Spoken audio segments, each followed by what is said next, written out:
Well, good morning. Welcome to Coffee with the Pastor. I hope you're having a good morning. We're looking at the book of Acts, and we have seen through the book of Acts, through Pentecost, that there's been a great number of believers. The believers at first were either Jews, people who were Jews, or people who had converted to Judaism. The Gentiles had converted to Judaism. But something kind of unique happens with Peter. He's called to minister to the Gentiles at Cornelius' house, or Gentiles that are saved without becoming Jews. And then Paul and Barnabas start ministering in Antioch, which is in modern-day Syria. And there are Gentiles being saved there that were not Jews. And then they go on this missionary journey, and there's all kinds of Gentiles that are being saved that do not become Jewish first. But as you might imagine, this does cause some problems. So Paul and Barnabas have finished their first missionary journey. They've come back to the home church there at Antioch in Syria. And while they were there, this is chapter 15, some men came down from Judea to Antioch and were teaching the brothers, unless you are circumcised according to the custom taught by Moses, you cannot be saved. And this brought Paul and Barnabas into sharp dispute and debate with them. So some Jewish Christians came from Judea. Judea would be the area around Jerusalem, in that area. And they came and just said, hey, you're not being taught right. If you receive Jesus, he's the Jewish Messiah, then you need to become Jewish. You need to observe the Jewish customs. Men, you need to become circumcised. And I'm sure they had all the other customs that they needed to. And so Paul and Barnabas were appointed, along with some other believers, to go up to Jerusalem to see the apostles and elders about this question. Now, they have caused such a stir in the church of Antioch, they say, we need somebody to let us know what's the truth. Paul and Barnabas tell us we don't have to become Jewish. These folks come and say we have to become Jewish to be saved. Let's go talk to the apostles about it. So they appointed Paul and Barnabas to go and visit with the apostles about it. The church sent them on their way, and as they traveled through Phoenicia and Samaria, they told how the Gentiles had been converted. The news made all the brothers very glad. When they came to Jerusalem, they were welcomed by the church and the apostles and elders, to whom they reported everything God had done through them. Then some of the believers who belonged to the party of the Pharisees stood up and said, so there were some people who received Jesus who were part of the Pharisees, and they stood up and she said, the Gentiles must be circumcised and required to obey the law of Moses. In other words, they can't just receive Jesus without receiving the law of Moses. And the apostles and elders met to consider this question. After much discussion, Peter got up and addressed them. And Peter's going to give his testimony of what happened when God told him that he wanted the Gentiles saved. And so, and he's going to side with Paul and Barnabas.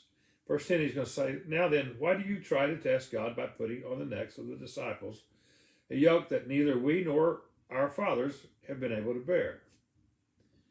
Now we believe it is through the grace of our Lord Jesus that we are saved, just as they are. The whole assembly became silent as they listened to Barnabas and Paul telling about the miraculous signs and wonders God had done among the Gentiles through them. When they finished, James, now this is James, the half-brother of Jesus, same James who wrote the letter of the book that we're going through on Sunday mornings, he spoke up. He says, brothers, listen to me. Simon has described to us how God at first showed his concern by taking from the Gentiles a people for himself. The words of the prophets are in agreement with this, as it is written. And he's going to quote scriptures from the Old Testament about how the Gentiles will bear God's name. And so he says, "It is my judgment, therefore, that we should not make it difficult for the Gentiles who are turning to God. Instead, we should write to them, telling them to abstain from food polluted by idols, from sexual immorality, and from the meat of strangled animals, from blood. For Moses has been preached in every city from the earliest times and is read in synagogues on every Sabbath." So James, who we now see as the leader of the church in Jerusalem, Peter got up and spoke, Paul and Barnabas spoke, but when James spoke, he gives the final word. He gets up and says, "Okay, this is what we're going to do." The Gentiles do not have to be circumcised, but there are some Gentile customs we'd like for them to observe. We don't want them committing sexual immorality, and that was very rampant in the Gentile community. Tell them not to commit sexual immorality. And tell them not to eat meat sacrificed to idols. This is offensive to the Jews, nor meat strangled in its own blood. These are offensive things of Jews. Tell them not to offend the Jewish people in their communities. Outside of that, they don't have to become Jewish. And so the question's been decided, or has it? Well, we're going to see that it's going to continue throughout the New Testament. They discussed it. The apostles made a call on it, but truthfully, hardly neither side's going to listen to what they have to say. But we see this. I like how that conflict was solved.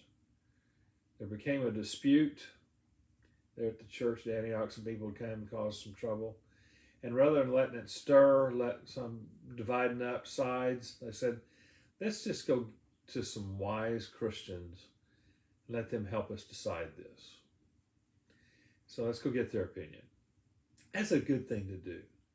I wish churches today would do that. Sometimes churches get at odds with each other. And sometimes it would be good to go to wise Christians who are recognized as having walking with God and ask their opinion for it. I think that would be smart. Well, anyway, we see the controversy and we'll see some more things going on. Then we'll get into the second missionary journey. By the way, I'm leading a trip next October, a year from this October, in October 22, and it's called The Footsteps of Paul, and where we trace the second missionary journey. It's a great trip, and if you'd be interested in going, contact me, and I would be happy to get you the information for you to be able to sign up for that trip. Of course, going to the Holy Land is one of my favorite things to do, but this trip of retracing Paul's footsteps, seeing the first European converts where that happened, seeing the first place where a European was baptized, to see all the things that happened. It was very exciting, and some beautiful countryside. And so if you'd be interested in that, just let me know. Blessings to you, and I'll talk to you tomorrow.